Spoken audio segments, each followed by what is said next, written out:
All right, I bought another BC348. This one's specifically for screwing around with stuff, you know. And this is all. It's not all. It's all there, sort of. You know, it's got the wrong knobs. I believe this is the brightness for the display is over here. This is probably, am I in the frame here? This one over here is probably standby. That was very common for them to drill a hole and stick a standby, but since this has the CW on and off this, he probably decided to put that over there, and it is sort of lined up. Okay, a lot of these guys, when they drill a hole, it's off. Now I don't expect this to open right up.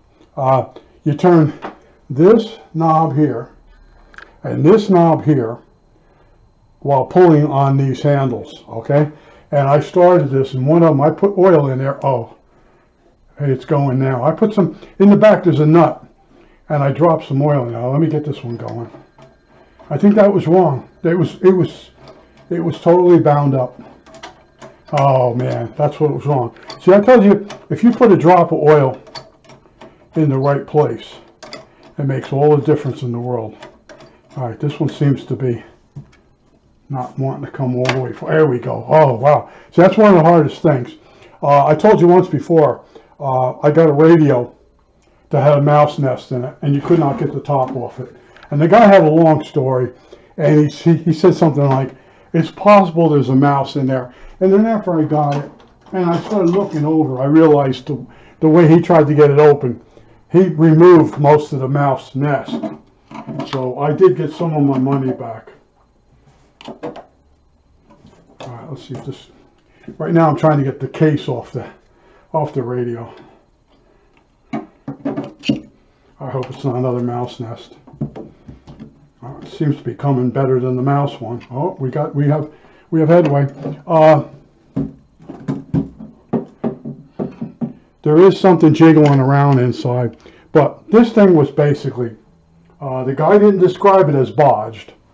He didn't say if there was a power supply in it or what, but this radio, I took it out of the box downstairs in the kitchen. The guy put it in. He did a really good job packing it. It was done like I was getting a Collins. I can't think of the number of the radio, but in other words, he really boxed it well. All right, so we're opening this thing up.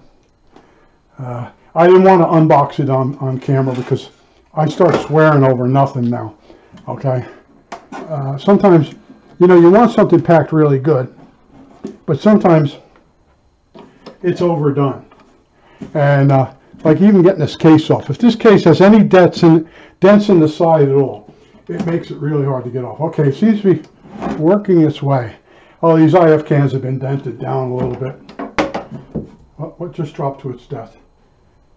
Disappearing objects phenomenon. Maybe the screwdriver I was using. It's gone, folks.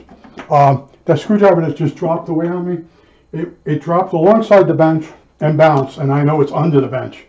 See, the screwdriver doesn't bounce away from the bench. It always bounces under the bench. That's why you lose things.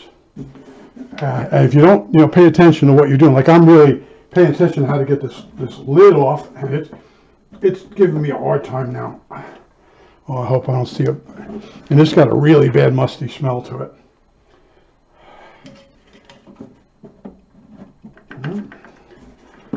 All right, I'm going to pause this video so I can get this lid off. I'm going to start swearing in a minute. All right, hit the pause control. Okay, we're back from pause. All eyes were trained on the power supply section. Check this out. That surely don't look like a power supply. Those are 3 IFs there, and I don't know if this could be a crystal filter, but it also could be a capacitor. But it looks like an aftermarket unit that makes a dual conversion, or the person that it's really good workmanship, that circuit board, or that to fit in there. So I don't know how this thing was powered.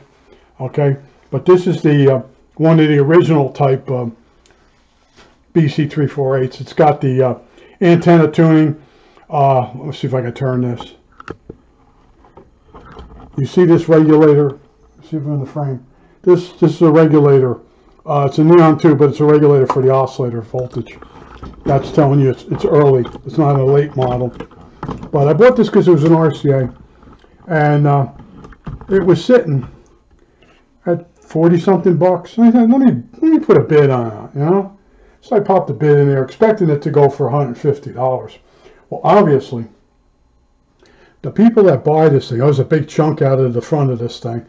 I have another bezel, but in other words, looking at this thing, I said, all right, this will be a unit that I can do circuits of my own on, not realizing I was going to get one that has someone's circuit of their own on this thing. Yeah, the camera tripod's giving me trouble. It's hooked. Two of the legs are up short, and it's on the shelf underneath the bench here.